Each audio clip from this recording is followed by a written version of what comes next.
I am Lamont at large on this dreary day in Kansas City, Missouri. I am at the Calvary Cemetery. I am here to visit the grave of legendary handbag designer Kate Spade. Kate Spade was born in 1962 right here in Kansas City, Missouri. She was the daughter of a family that owned a road construction business.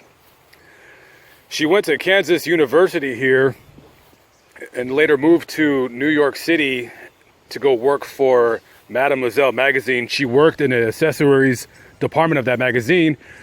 And then in 1993, having the entrepreneur mind that she had, she said to herself, hey, I want to create some handbags. She had a very keen eye for handbag designs. Her handbags were different than other people's, other makers in the fact that they were very, very brightly colored, made very, very well.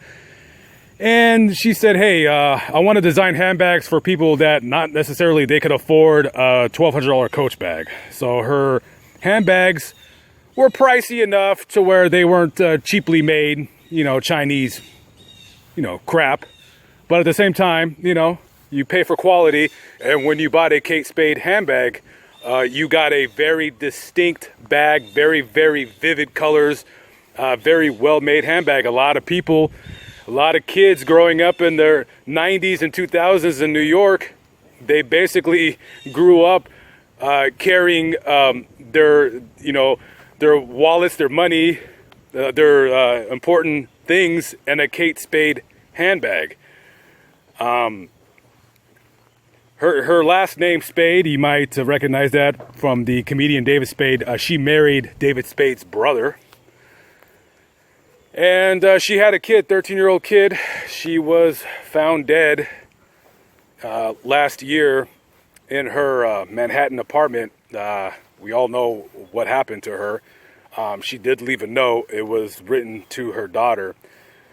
She had a lot of demons. She was struggling with severe anxiety and depression issues, and a lot of us do suffer from some forms of mental illness. Believe you me, I kind of have a little bit of an understanding of what she was possibly going through. And, unfortunately, she took the permanent way out to possibly a temporary problem.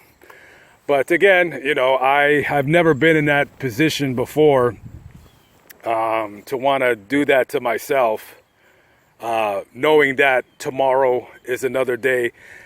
And like I always say, the sun shines on everyone someday. So with that being said, let's go visit and pay our respects at the gravesite of Mrs. Kate Spade.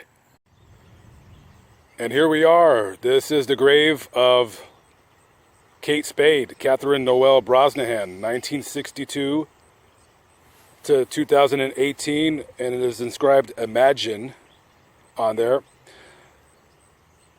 To my left here, this is Kate Spade's mother, June Mullen Brosnahan, and I want to say to the right is her brother, John R. Mullen.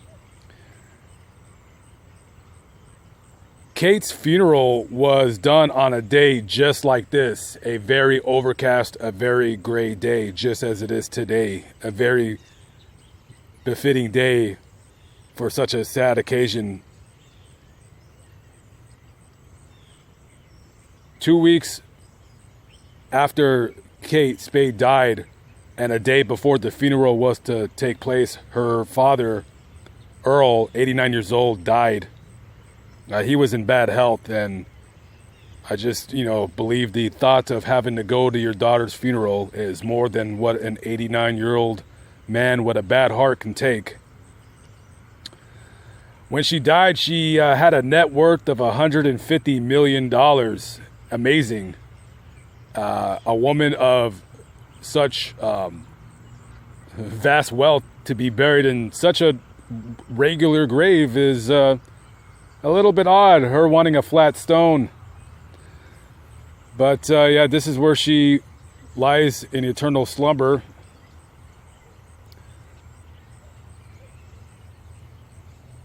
all the wealth, all the accolades, all the fame, people waiting at your beck and call, power and privilege. And it doesn't matter what you have in this world, everything comes from within.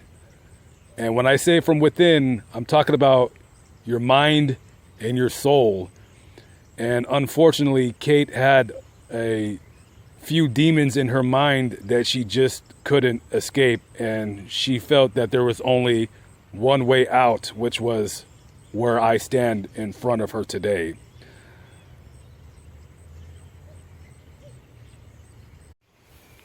Guys, if you look in the description box below on this video, I'm going to put a phone number for a hotline. If you're ever feeling depressed, you want to do something bad to yourself, please call that number. I want to say this, and I mean this from the bottom of my heart. I know mental illness is no joking matter.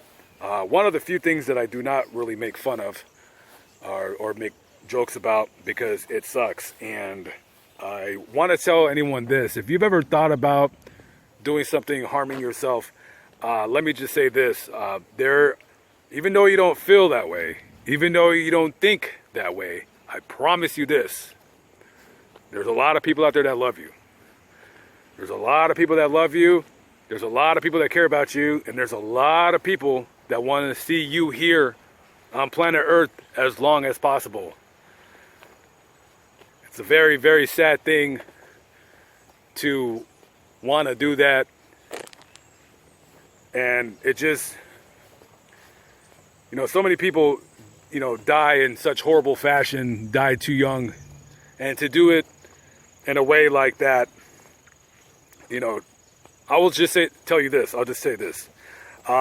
When you're thinking of only yourself, when you're thinking of such a selfish act as that, just don't think just for yourself. Just think about your family. Think about your friends. Think about your poor mother, your poor father, crying at your grave.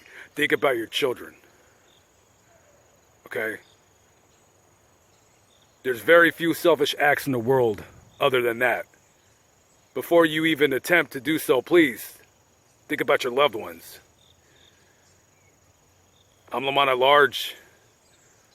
I'm signing off. Thank you for watching. Peace out.